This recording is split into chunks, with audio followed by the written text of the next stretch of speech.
여러분 안녕하세요. HTBCTV입니다. 새해 첫 뉴스 전해드립니다. 오늘은 일본의 후지 사건에 나온 기사입니다. 미국 중국의 압력으로 문재인 질식 직전, 중거리 미사일 배치를 두고 양측 사이에 끼어있는 문재인이란 기사 내용입니다. 문재인에게는 힘든 2020년이 될 것 같다.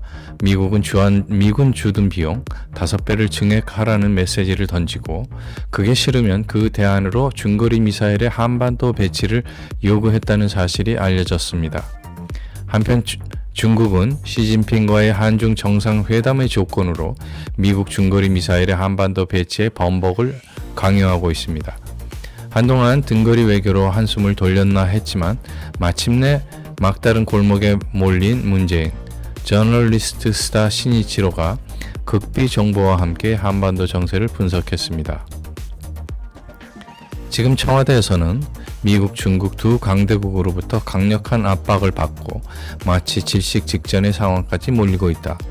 그러나 그러한 상황을 초래한 것은 다름 아닌 한국이라기보다는 정확하게 문재인이다. 한국군의 영관급 장교는 싸늘한 목소리로 이렇게 말을 했습니다. 그동안 한국은 안보 정책에 관해서는 미국, 중국 양 대국의 어느 쪽 심기도 불편하지 않게 하는 것을 최우선시 해왔다고 해도 과언이 아닙니다. 이를 달리 말하면 미국, 중국 양 대국을 저울질하는 것으로 미중 대립이 격화하는 가운데에서도 균형 잡힌 자세를 유지해왔다고 하는 것이다. 그러나 이러한 한국의 전략도 최근 문재인 정권에 들어서서 완전히 파탄나 버린 것으로 봐도 좋을 것 같다. 파탄의 제1박은 지난해 2019년 11월 19일 이날 한국 서울에서 한미 실무자에 의한 주한미군 주둔 비용 분담을 둘러싼 회의가 열리고 있었다. 한국 외무성 간부의 증언, 그런데 회담이 시작되고 불과 1시간 만에 결렬돼 버린 것입니다. 미국 측의 요구는 한국 측의 부담을 현재의 5배 이상이 되는 연간 50억 달러로 한다는 것이었습니다. 하지만 한국 측으로서는 도저히 받아들일 수 없는 요구였습니다. 그래서 협의를 최대한 연장시켜 결론을 미루자고 하고 있었던 상황이었습니다. 그러나 이러한 한국 측의 의도를 미국 측은 이미 간파하고 있는 상황이었고, 그래서 우린 일방적으로 협상을 중단한 것입니다. 한국 측은 이런 일이 되는 것을 전혀 예상치 못하고 상당히 당황하고 있었어요.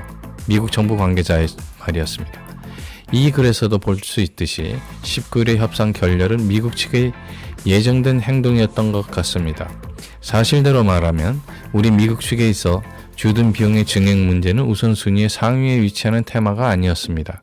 가장 중요한 테마는 한국에 중거리 미사일을 배치하고 그것을 문정권이 받아들이는 일이었습니다. 미국 관계자 이야기. 말은 그렇지만 중거리 미사일의 배치에 대해서는 그것은 중국 측에서 맹렬한 반발을 초래할 수밖에 없는 일이었습니다. 제2막은 지난해 12월 17일에서 18일까지 서울에서 재개된 미군의 주둔 비용을 둘러싼 협의였습니다. 이 한 건에 관한 협의는 이번으로 5번째가 되고 미국은 협의의 최종 기한을 12월 말까지로 설정했습니다. 그리고 미국 측은 협의 직전이 돼서야 주둔 비용은 지금까지처럼 해도 좋다. 그 대신 중거리 미사일을 배치하라고 말해왔습니다. 그렇다고 미국 측의 새로운 요구가 세간에 널리 알려진 것은 아닙니다. 너무 적나라한 내용을 포함한 요구였기 때문에 이것은 담당자들이 한정돼서 취급하는 안건이 되어버렸습니다. 따라서 외부로 유출될 리가 절대 없었습니다만 이상하게도 바로 중국 측에 전달되어 버렸습니다. 미국 관계자의 이야기. 12월 23일 중국의 시진핑 국가주석과 문 대통령이 베이징 인민대회당에서 약 1시간 회의를 가졌다. 그 자리에서 시진핑은 문재인에게 주한미군의 미사일 배치에 대해서는 한국 측에 적절한 대응을 요구한다고 강하게 요구했습니다. 이것이 산막이었는데 그 의미는 중거리 미사일의 배치는 하지 말라는 것과 다름없습니다. 만약 그 요구를 들어주게 되면 확실히 미국의 분노를 사게 되고, 반면 안 들어주게 되면 중국에게 뼈아픈 보복을 당하게 되는 상황이었습니다. 그런 의미에서 문재인은 절체절명의 위기에 몰리고 있는 것은 아닌가 라고 미국 관계자가 이야기를 하고 있습니다. 그러면 문 대통령은 최종적으로 어떤 결정을 내릴 것인가? 문 대통령에게 남겨진 시간은 그다지 많지 않다. 어느 쪽으로 넘어져도 한국에게는 어려운 국면이 닥치는 것은 확실하다. 네, 이상이 후지석간의 기사 내용이었고, 결국 이러한 상황에 도달하게 된 것은 미국 관계자의 표현대로 문재인 자신이 자초한 일입니다. 자신의 사상적 목적을 달성하기 위해 친북, 종북 자세를 견제하고 있는 문재인 때문에 동맹국 미국으로부터 철저히 외면당하고 국익에 엄청난 손실을 끼치고 있는 문재인 정권의 탈출구는 과연 어디일까?